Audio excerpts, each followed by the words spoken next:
अस्सलाम वालेकुम। उम्मीद है कि आप सब खैरियत से होंगे और अपने घरों में खुश होंगे। तो आज मैं आप लोगों के साथ नरगिसी कोफ्ते की रेसिपी शेयर करूंगी जो कि बहुत आसान है बनाना, और इस रेसिपी से कोफ्ते जो हैं वो टूटेंगे भी नहीं। तो चलिए रेसिपी शुरू करते हैं। बिस्मिल्लाहिर्रहमानिर्रहीम। कोफ्ते बनाने के लिए यहाँ पे आधा किलो चिकन है, बोनलेस चिकन है मेरे पास। मैं घर पे ही कीमा तैयार करूँगी, लेकिन आप लोग बाज़ार से भी इसका कीमा बनवा सकते हैं। तो सबसे पहले चिकन को चॉपर में शामिल करेंगे। एक छोटे साइज़ का प्याज है, इसको भी शामिल कर देंगे। सब्ज़ धनिया है यहाँ पे, और 2 अदद सब्ज़ मिर्चें हैं, ये भी मैंने इसमें शामिल कर दी हैं। 1 टीस्पून लहसुन अदरक का पेस्ट है। इस टाइम पे मैंने थोड़ा कम लहसुन अदरक डाला है क्योंकि बाद में ग्रेवी में भी शामिल होगा। और 1 टीस्पून ही सूखा धनिया और ज़ीरा है, इनको मैंने दरदरा कूट लिया है। हाफ़ टी स्पून नमक का जाएगा, और हाफ़ टी स्पून ही कुटी हुई लाल मिर्च है। आप इसकी जगह पे रेड चिली पाउडर भी यूज़ कर सकते हैं। हाफ़ टी स्पून इसमें हल्दी का जाएगा, और साथ ही इसमें 2 टेबलस्पून बेसन के जाएंगे। बेसन मैंने इसमें भून के डाला है, भूने बगैर इसमें बेसन नहीं डालना है, वरना बेसन के जो कच्चेपन की स्मेल है वो इसमें से आएगी। तो बस अब इसको चॉप कर लेते हैं, बहुत फ़ाइन इसको हम चॉप करेंगे। अगर आपके पास चॉपर अवेलेबल नहीं है तो जब आप बाज़ार से कीमा बनवाएंगे तो उसको थोड़ा सा बारीक करवा लें, फिर इजीली जो कोफ्ते हैं वो बन जाएंगे। तो ये देखें कितना बारीक मैंने इसको पीस लिया है। तो बस अब इसको एक बाउल में निकाल लेते हैं, और अब इसमें 2 टेबलस्पून ऑयल के शामिल करेंगे और इसको अच्छी तरह से मिक्स कर लेंगे। तो मैं यहाँ पे 2 तरह के कोफ्ते बना रही हूँ, एक सिंपल और एक नरगिसी। तो सबसे पहले मैं सिंपल कोफ्ते तैयार करूँगी। तो इसके लिए मैंने थोड़ा सा कीमा ले लिया है। साइज़ बहुत बड़ा नहीं मैं कर रही हूँ, दरमियाने साइज़ के मैं बना रही हूँ। आप भी जिस तरह के चाहते हैं छोटे बड़े बना सकते हैं। कोफ्ते बनाने से पहले आप लोग हाथों पे पानी या ऑयल लगा लें ताकि जो कीमा है वो हाथों के साथ ना चिपके और इजीली कोफ्ते तैयार हो जाएं। सिंपल कोफ्ते तैयार हो गए हैं, और अब नरगिसी कोफ्ते बनाते हैं। तो इसके लिए मैंने 3 अंडे ले लिए थे और इनको बॉईल कर लिया था।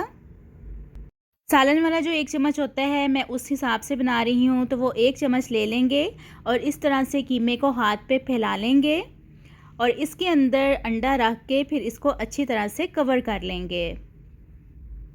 तो देखें कितनी आसानी से ये कोफ्ते बन रहे हैं, बिल्कुल भी मुश्किल नहीं है इनको बनाना। तो एक नरगिसी कोफ्ता मैंने आपको तैयार करके दिखा दिया है, तो जो बाकी के हैं वो भी सेम इसी तरह तैयार कर लेंगे। और अगर आपको मेरी वीडियोस और रेसिपीज़ अच्छी लगती हैं तो जल्दी से मेरे चैनल को सब्सक्राइब कर दें और बेल आइकन के बटन को प्रेस कर दें ताकि आपको अच्छी अच्छी और मज़े की रेसिपीज़ देखने को मिल सकें।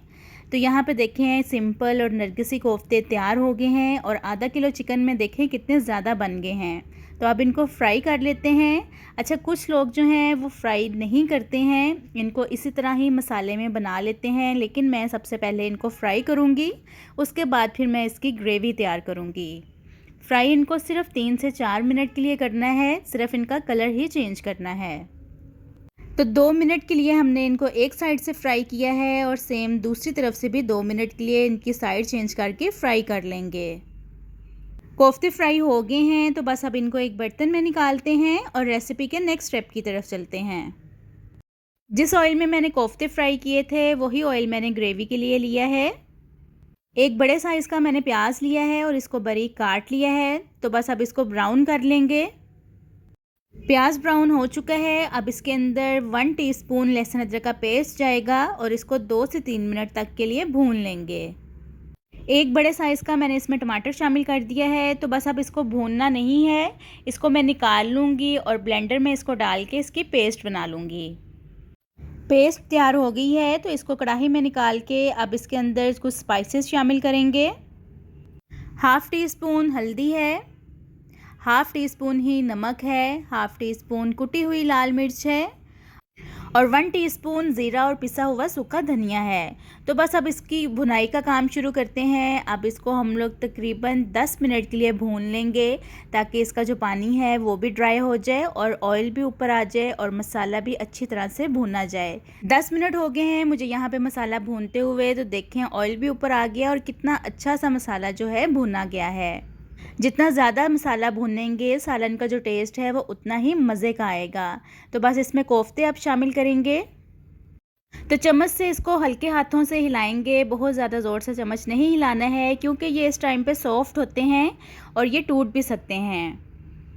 तो देखें 3 से 4 मिनट तक मैंने इनको भून लिया है। अब इसमें मैं 1.5 गिलास पानी का ऐड करूँगी। आप पे डिपेंड करता है आपने इसकी कितनी ग्रेवी तैयार करनी है, फिर आप उसी मुताबिक इसमें पानी भी शामिल करें।